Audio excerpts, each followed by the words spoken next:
17 avril 17 avril 17 avril bés bu mag baa ngi ni bés bu mag baa ngi ni bés bu tedd baa ngi ni 17 avril 17 avril 17 avril 17 avril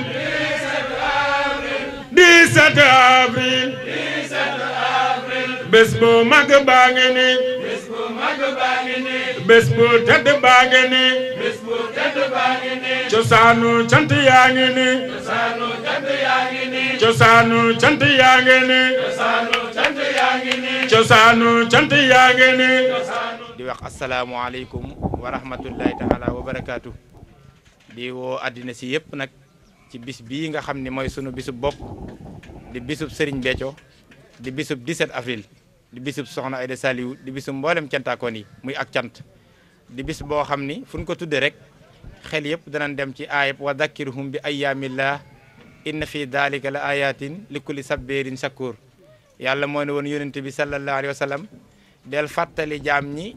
bisi yàlla yi waxal jaam ñi nuy fàttaliku bisi yàlla yi mooy bis yi nga xam ni suñu borom da caa feeñal ay mbiram da caa feeñal ay kiimaanam da caa feeñal ay xéewalam da caa feeñal yërmandeem da caa feeñal njariñam ñeel jaamam ñi nee na bis yooyu yi kat di ko fàttaliku cant ñi ko man caa gis xéewal ga ba sant ci yàlla mooy muñaakoon yi mooy cantaakoon yi kon dëgg-dëgg bis jël ko di ko sant yàlla ngir la ca xew ab cantaakoon la sama borom wax ni moo koy man Serigne Béthio nag mooy cantaakoon bu mag bi cantaakoon bu mag boobu mu doon tax na mu daal di yëg ni mbooleem li xew diggam ak Serigne Saliou mbooleem li am diggam ak Serigne Saliou te loolee barkeel ba law ci àddina si yëpp rawatina ay taalibey boppam bis boobu mooy cosaan li mooy bis bi mu dajeek moom de le 17 avril 1946 47 bis boobu mooy cosaanul cant gi lépp lu ñuy tudd ci Serigne Béthio baa ñu di ko tudd ci ñoñ Serigne Béthio ak i taalibeem baa ñu koy tudd ci àddina di ci laax Serigne Béthio te Serigne Saliou jëf ko nee na bu doon am ab reen nee na bis boobu mooy reen bi bu fekkoon jëmm la ji doon nit bis boobu mooy ndey ji bu fekkoon ab tabax la bis boobu mooy fondement bi kon ak cant ci la dëkk waaye cant goo gi mooy cant gu mag gi moo xam mooy ndeyi cant gi moo yegg seeti nag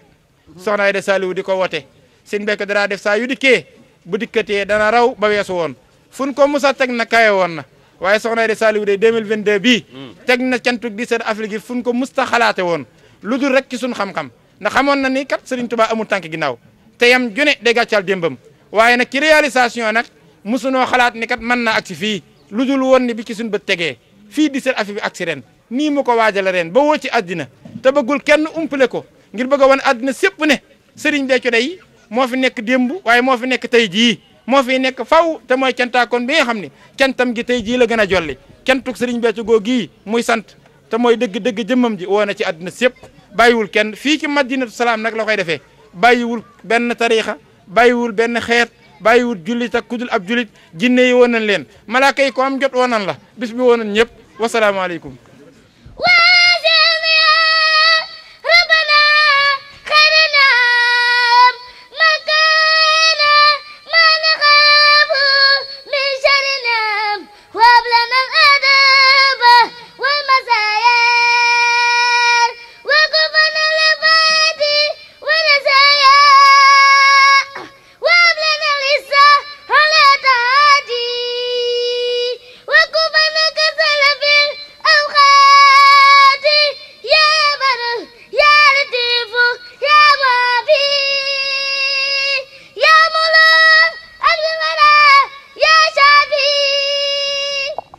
Serigne Béthio jërëjëfati Serigne Saliou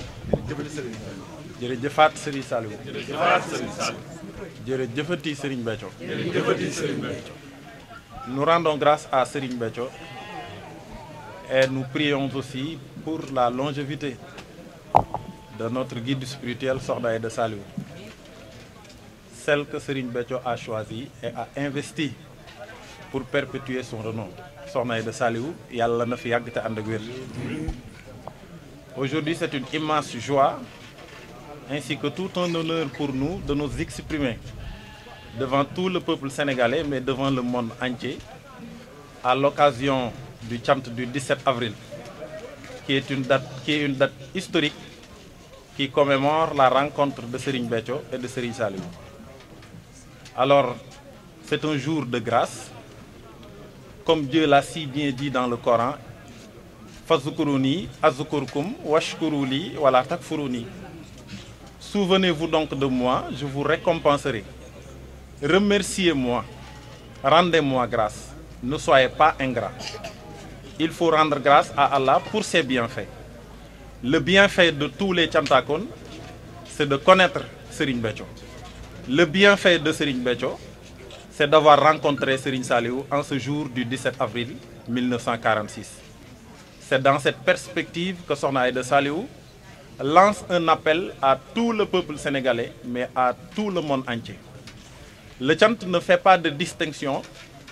entre les races. Il ne fait pas de distinction entre les ethnies.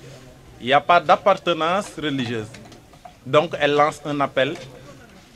à tous les musulmans, aux chrétiens et à toutes les créatures de Dieu. Le jour du 17 avril, c'est un jour de grâce. Nous invitons tout le monde à venir partager les grâces de Serigne Saliou avec nous. Elle lance un appel aux autorités religieuses. Elle lance aussi un appel aux autorités étatiques. Nous citons son Excellence, Monsieur le Président de la République, Monsieur Macky Sall, ainsi que tous les membres du gouvernement. Nous n'avons pas oublié notre vénéré maire Maguette Sène, ainsi que son adjoint, le maire Papa Meïssa Faye, le gouverneur de la région de Thiès, ainsi que le préfet du département de Mbour. Donc, puisse Dieu nous aider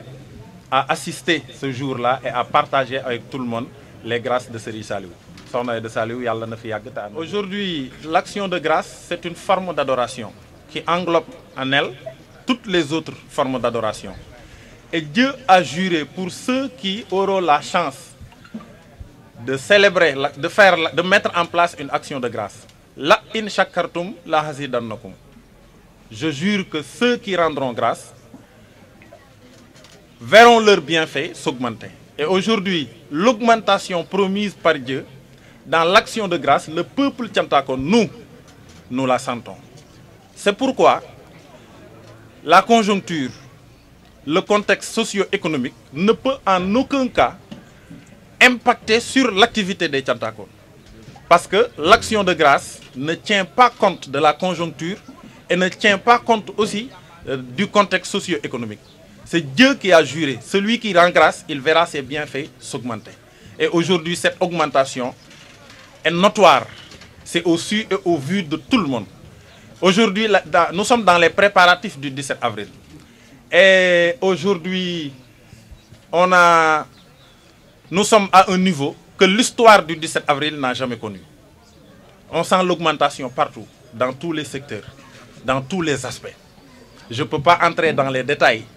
parce que dans la tradition mouride, on ne pose pas un acte et revenir derrière pour donner les chiffres avancés des montants.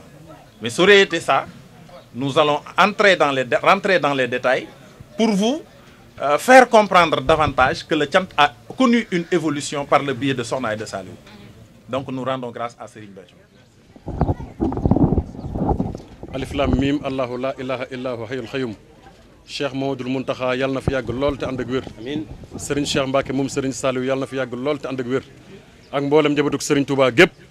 ñu ngi ñaan Sokhna Aïda Saliou dëggi jëmmi Serigne Béthio mu yàgg fi lool te ànd ak wér ak ñaari buntam yi Sokhna Bëtër Saliou Thioune Sokhna Adja Saliou Thioune ak mboolem mbokki taalibe yi mbokki jullit yi mbokki taalibe yi mbokki àdduna ñu ngi leen di woo ci bis bi nga xam ni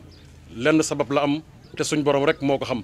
te it sëriñ bi waxoon ne daxawtu barran rahiman ni'maka ramana fil bahri wal bahri ni'mallahu mawlana woote boobee it ci la Sokhna Aïda sukkandiku tàbbal ci liggéey bii nga xam ni moom la ko sëriñ Béthio jox mu ànd koog mboolem Thiantakoun yi ni ko sëriñ Saliou waxee rek bàyyiwul kenn bàyyiwul fenn bàyyiwul ñenn képp koo xam ne am nga bopp ami tànk yaa ngi ci woote bi lu ñuy gis ak lu ñu dul gis nañ agsi ci jàmm fekk ñu ci salaam ñëw fekk ñu fii ci Madinatu Salaam ñu fas yéene ànd ak ñoom jëfee ndigal li nga xam ni moom la Serigne Béthio Thioune jàmbaar ji am ci digganteem ak Serigne Saliou mi nga xam ni mooy Serigne Touba te it Serigne Touba wax ni wable ilma sahiha wal amal asali allazi yukamilul amal kon liggéey boobee du dog mukk te képp ku ci teg bët wala nga dox ami tànk wala nga yore nopp yaa ngi koy gis ndax lii xew kenn mësu koo gis kenn mënu koo dégg waaye fii la xewee ci Madinatu Salaam te soxna Aida Saliou Thioune dëgg-dëgg jëmi Serigne Béthio moo ko jëf waaye jëf ko ci lan baatunu Serigne Béthio biirub Serigne Béthio jëfi Serigne Béthio te muy dëgg-dëgg Serigne Béthio kon bàyyuñ kenn bàyyuñu fenn bàyyuñ ñenn wasalaamualeykum wa rahmatullahi taala wa barakatu yallaahu ya alimu anta allahu wa ya xabiru ma lahul asbaaxu habli min ladunka ma tuhibbu ya man lahul umuru anta rabbu وعافنا وتغبنا ونجنا وتكفنا وكن لنا يا ربنا بحرمة العادي عليه صليا وسلما في صحبي وكن ليا يا دساليو